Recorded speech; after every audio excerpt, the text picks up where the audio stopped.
Matapos na opisyal ng ibibenta sa Ayala Land ng ABS-CBN Corporation ang ilang bahagi ng kanilang lupain sa Quezon City. Kabilang sa mga naibenta ay ang lupaing kinatatayuan ng iconic transmitter ng ABS-CBN, Dolphy Theater, It's Showtime Studio at iba pa. Mananatili naman sa ABS-CBN ang 1.4 hectares ng lupa o ang kinatatayuan ng ELJ Building na siyang magsisilbing tahanan pa din ngayon ng kanilang mga empleyado at programa. Kabilang sa mga nasabing naibenta ay ang kinatatayuan ng iconic transmitter, ang Dolphy Theater, It's Showtime Studio at iba pa.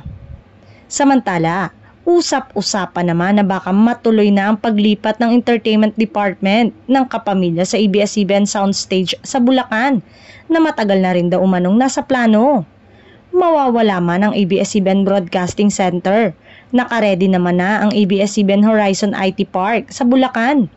Mahigit sa 7.7 hectares ang laki nito at magiging pangunahing tahanan ng ABS-CBN sa mga susunod na taon. Ito ang proposed design pag dinemolish ang ABS-CBN Old Main Building sa Mother Ignacia at gawing Rockwell Condo Mall. Pre-pandemic pa lang, may plan na ang mga Lopez Group na gawing mixed-use development ng ABS-CBN Broadcasting Center sa QC.